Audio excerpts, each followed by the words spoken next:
Friendo here with a video response to Sandy Sweet 575, where she's asking about the value of personal enrichment in selecting college courses. Now, I've been out of school for a while now. I got my bachelor's degree in 2004, and I have been working since. When I first went to college, I majored in aerospace engineering. My first semester, I was taking 18.5 credited hours with another 5 hours of lab. I was also in Air Force ROTC, and I also pledged a fraternity. All of that ended up being a little much. So at the end of the first year, I was kind of limping along with a 2.9 GPA. Now, I wanted a job that would have a clear, marketable benefit to humanity, an infrastructure job, a science job. And what could be more glamorous than working as a rocket scientist? But I was getting B's and C's instead of A's. I would have had to work harder to get my grades up, and I wasn't really in the mood for it. I was running on empty as it was. So I switched over to the College of Liberal Arts and Sciences, and I experimented with a few different majors, a few different kinds of courses, and eventually I ended up in writing.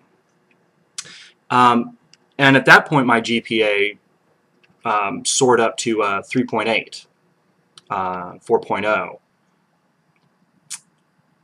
Now, it wasn't just that you're talking about something easier, but you're talking about a different skill set.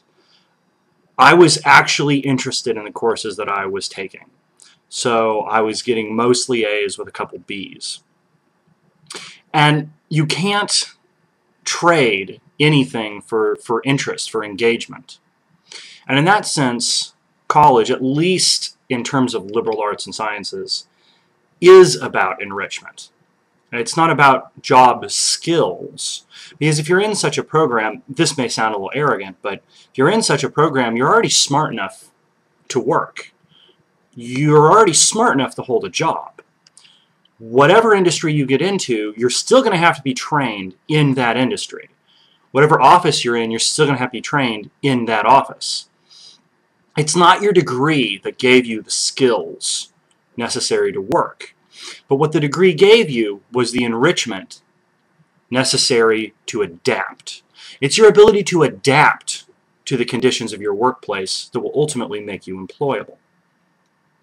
Now, a few years back, Forbes magazine did a pretty famous article, 20 jobs that didn't exist 20 years ago, 20 jobs that won't exist 20 years from now, and 20 jobs that don't exist yet. The point being that by 2026, what it takes to be employable, what jobs there are, will be completely different. The jobs that people are ultimately going to be training to do don't exist yet. We're in school now, or we're training now for jobs that may not exist when we are in our 40s and 50s. But the jobs that we're doing then may not exist yet. So I think there's huge advantage to self-enrichment. Self-enrichment is playing the game for the long term. And that's how I see it.